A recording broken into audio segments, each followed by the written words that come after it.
இன்னைக்கு பிரதமரே சொன்னாங்க, திமுக என்றாலே ஸ்டிக்கர் ஒட்டுவாங்க. மத்திய அரசனுடைய பேச்சுல சொன்னாங்க பிரதமர் தூத்துக்குடியில, மத்திய அரசனுடைய திட்டங்களுக்கெல்லாம் ஸ்டிக்கர் ஒட்டுற திமுக இன்னைக்கு ஒரு சைனீஸ் ஸ்டிக்கரை கொண்டு வந்து ஒட்டி வச்சிருக்காங்க. அதுவும் திமுகவினுடைய அமைச்சர் அனிதா ராதாகிருஷ்ணன் அவர்கள் தூத்துக்குடியை சார்ந்தவர். இன்னைக்கு முழு பக்க பத்திரிகை விளம்பரம் கொடுத்திருக்கிறாங்க.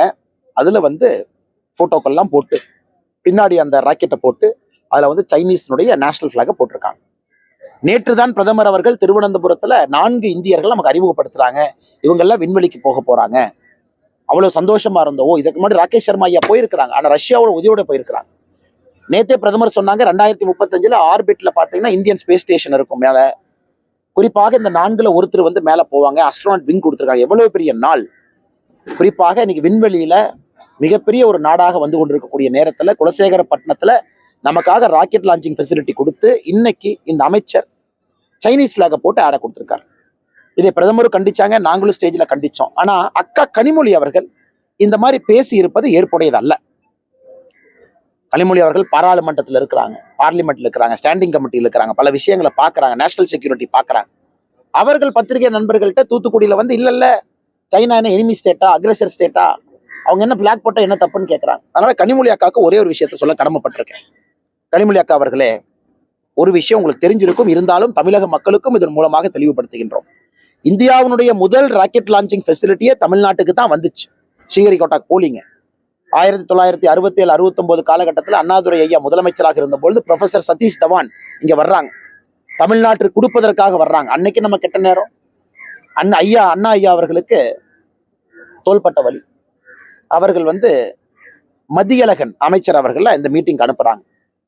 இதை ரெடி டு ஃபயர் அப்படிங்கிற புத்தகத்துல நம்பி நாராயணன் அவர்கள், ப்ளூம்ஸ்பெரி பப்ளிகேஷன், அந்த புத்தகத்தை நம்பி நாராயணன் ஐயா பத்தி உங்களுக்கு தெரியும். ISRO ஸ்பை கேஸ்ல அந்த ஐயா பத்தி நம்ம எல்லாத்துக்கும் தெரியும். அந்த புத்தகத்தை எழுதியிருக்கிறாங்க. இன்எபிரேட்டட் அப்படின்னா குடித்து விட்டு தள்ளாடி கொண்டு 2 நபர்கள் அவருடைய கையை பிடித்து தோள்பட்டை அழைத்து வந்துதான் மீட்டிங்லேயே உட்கார வைக்கிறாங்க மத்தியழகன் அவர்களை. அதை பார்த்தோன்னே சதீஷ் தவன் முடிவு பண்ணிட்டாரு, ஓ இந்த கேபினெட்டுக்கு இந்த அமைச்சர் மீட்டிங்கே இந்த மாதிரி வர்றாரு, நம்ம தமிழ்நாட்டுக்கு இதை கொடுக்க கூடாதுன்னு ஆந்திரா கொண்டே ஸ்ரீஹரிகோட்டாவை கொடுத்துட்டு போயிட்டாங்க. இன்னைக்கு இவ்வளவு போராடி தமிழகத்திற்கு 2வது வந்திருக்கும் பொழுது அடிக்கல் நாட்டுற நாள்ல அதற்கு சைனீஸ் பிளாக் ஒட்டிட்டு எப்படி கனிமொழி அக்கா அதை பேசுறீங்க? தமிழ்நாட்டுக்கு துரோகம் செய்தது அன்னைக்கு இருந்த திமுக. 1967, 69 கேபினெட் அன்னைக்கே ஒழுக்கமா உட்கார்ந்து ப்ரொஃபசர் சதீஷ் தவன் அவர்களுக்கு அந்த கான்பிடன்ஸ், ஒரு சென்சிட்டிவான ஒரு ஸ்பேஸ் ப்ரோக்ராம தமிழ் மண்ணில் எங்களால் செய்ய முடியும், கம்பீரமா எடுத்துக்குவோம், நேஷனல் செக்யூரிட்டி பிரச்சனை வராதுன்னு அன்னைக்கு உத்தரவாதம் கொடுத்திருந்தா ஸ்ரீஹரிகோட்டா இன்னைக்கு கிடையாது. இன்னைக்கு தமிழ்நாடு தான், குறிப்பா நாகப்பட்டினம் இருந்திருக்கலாம். எனக்கு தெரியலங்க நான் எந்த இடத்தை சூஸ் பண்ணாங்க. இன்னைக்கு நாம குலசேகரப்பட்டினத்தை சூஸ் பண்ணி இவ்வளவு விஷயங்களை செஞ்சுட்டு குறைந்தபட்சம் மன்னிப்பு கூட கேட்க முடியாத ஒரு திமுக இன்னைக்கு அதை நியாயப்படுத்தி பேசுவது எந்த விதத்திலே நாம் ஏற்றுக்கொள்ள முடியும்? அதனால இதை வன்மையாக கண்டிப்பது மட்டுமல்ல, திராவிட முன்னேற்ற கழகம் குறைந்தபட்சம் சொல்லணும், who are their masters? Chinese அவங்க மாஸ்டர்ஸா?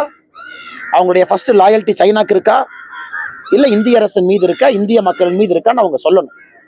அதனால திமுக தான் இதை பத்தி வெளியே சொல்ல வேண்டுமோ தவிர இவ்வளவு தவறுகளை செய்துவிட்டு இதுல கனிமொழி அக்கா பேசி இருப்பது எனக்கு ரொம்ப ஏற்புடையதுன்னு சொல்றதை விடங்கன்னா, எப்படி அவங்க பேசுனாங்கன்னு நான் என்ன யோசிச்சுட்டு இருக்கேன். இந்த விஷயத்தை டிஃபெண்ட் பண்ணி வேற பேசுறாங்களே.